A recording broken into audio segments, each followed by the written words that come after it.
Hello hello स्वागत छ हजुरहरूलाई मिनी ब्लगमा। आज चाहिँ सानो ब्लग बनाउने प्रयास गरेको छु। प्याज रोपेको है, प्याजको हालत देखेर मै बेहोस होला चाहिँ भइरहेको छ। एक दुई दिनको पुरै मेहनत है सबै खेर गएको जस्तै भयो के भयो त्यो केले खाएको हो है।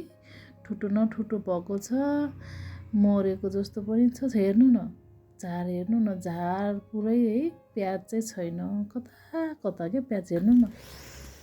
ल यही हो प्याजको अवस्था। झारको अवस्था चाहिँ यस्तो, प्याजको अवस्था चाहिँ यस्तो। एउटा दुईटा तीनटा यस्तै हो, तीन चारवटा।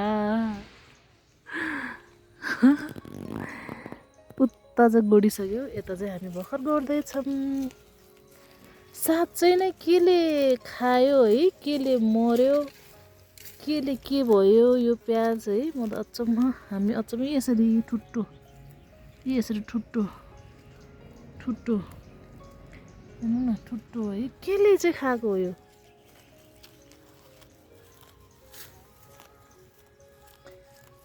यो साग चाहिँ छोडिदिनु होला, यस्तो रायोको साग हो। यस्तो साग चाहिँ छोडिदिनु, यो ठुलो हुन्छ पछि। फेरि यहाँ खाली पनि छ, वरिपरि प्याज पनि छैन, अनि त्यो चाहिँ पछि ठुलो भएर खान मिल्छ।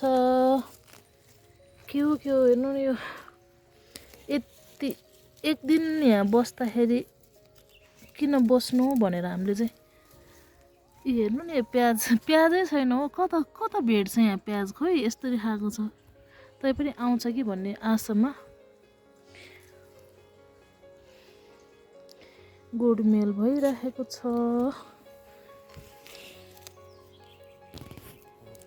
दुई दाना भए पनि यसो आफ्नै हातले फलाएको खाउन त भनेर चाहिँ रोपेको। खोइ होला कि नहोला, होला कि नहोला यसो हेर्दै गर्नुहोस्। हामीले भएछ भने पनि फेरि ल्याउनेछौँ भिडियो, भएन छ भने पनि ल्याउनेछौँ। प्याजको हालत देखेर सबैलाई अचम्मै लाग्ला।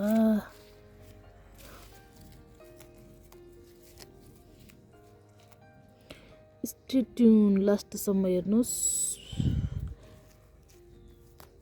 अर्को भिडियोसम्म हेर्नुहोस्। अहिलेलाई बाई बाई।